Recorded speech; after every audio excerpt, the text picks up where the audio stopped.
Hello and welcome to Ageless Rock.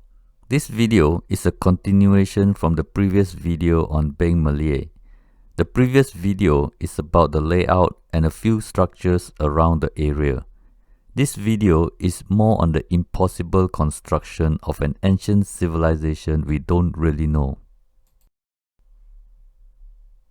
The magnitude of the construction can only be imagined because it is mostly in complete ruin.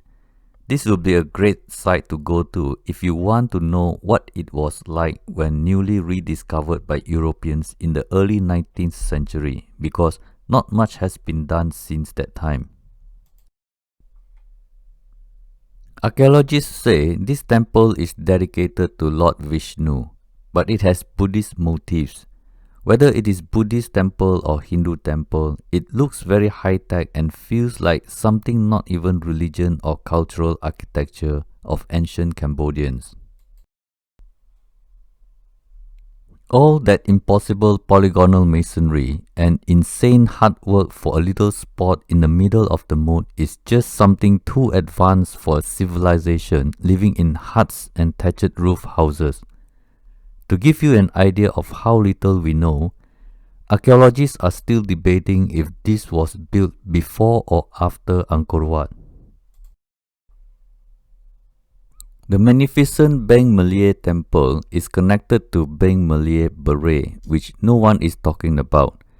There is a connecting path from east of Beng Mealea temple to west of Beng Mealea Beret. This will be a topic for another day. For now, I can only see that this is a typical temple where there is a large body of water surrounding a temple. It is just like Priakan Temple and Jayatataka Beret, which is said to be a hospital.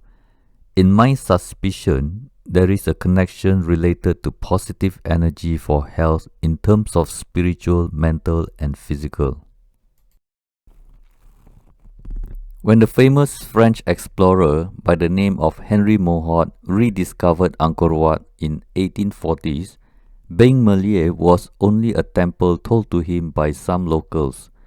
It seems that even the locals who told him did not know where is the exact location. It was only a mention that there was a mysterious lotus pond temple.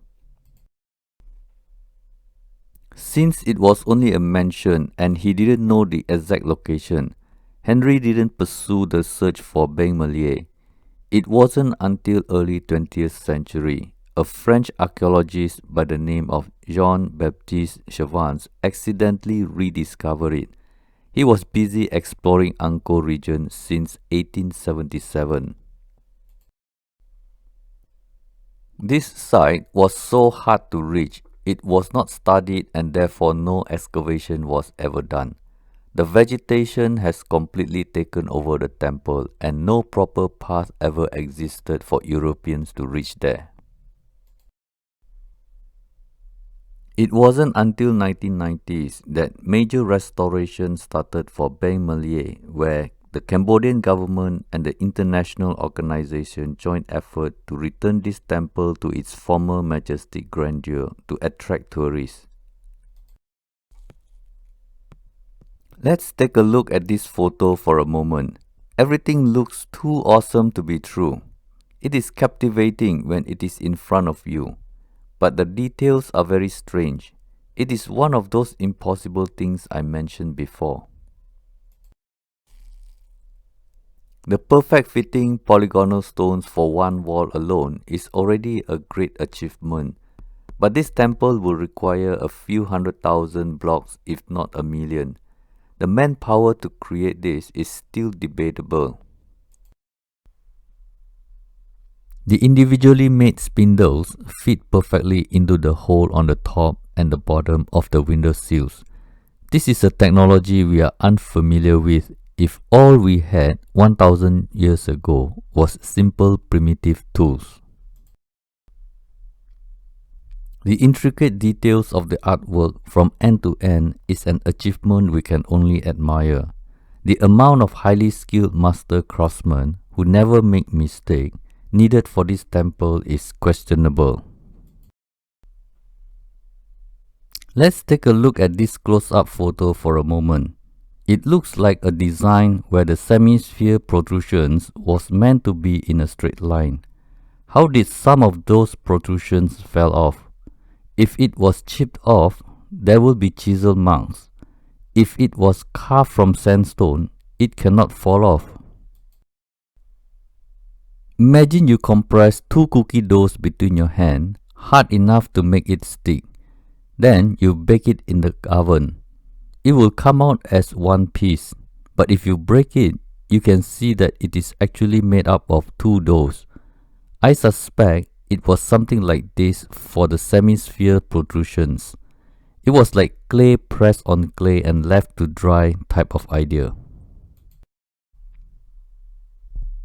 Here is another structure in ruin. It looks like a war zone even though it makes no sense. Why would anyone destroy a temple when both sides are of the same religion? But I want to draw your attention to the yellow box. You can see the same protrusions popping off the wall like as if they were attached separately.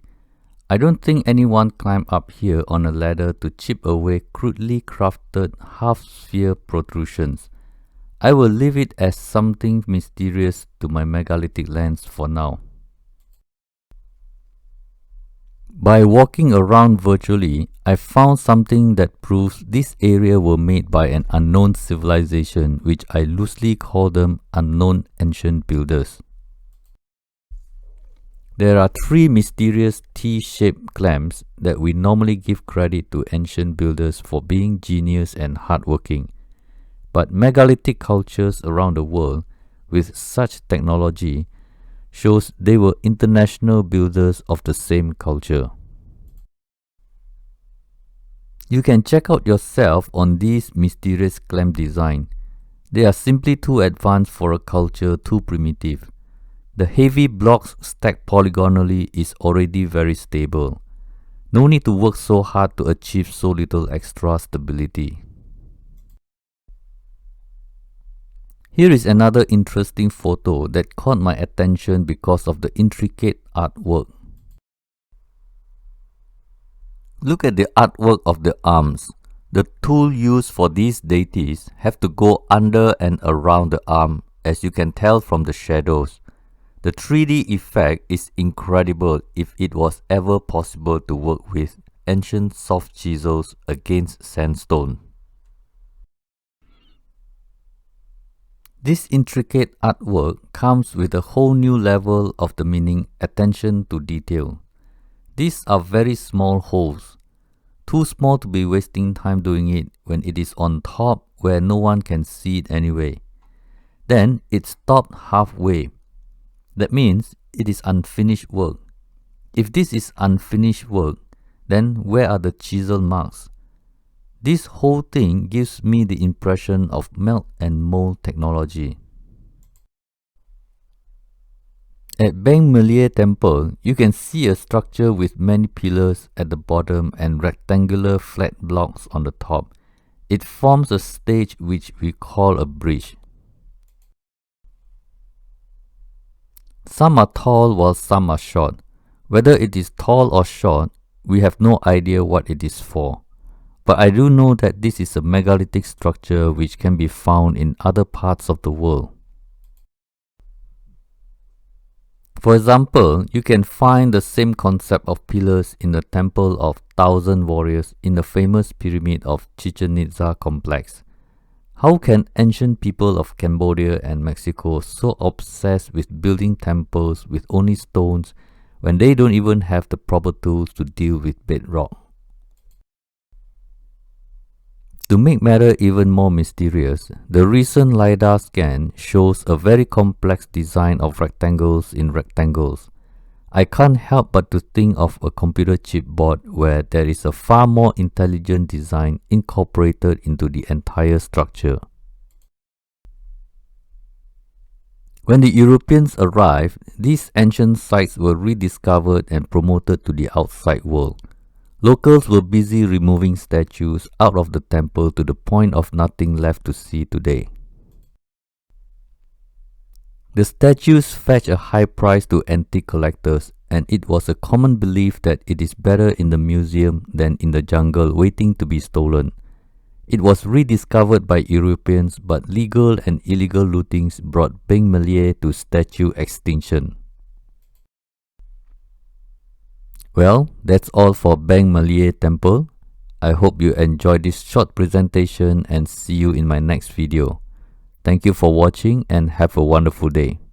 Lei Hai.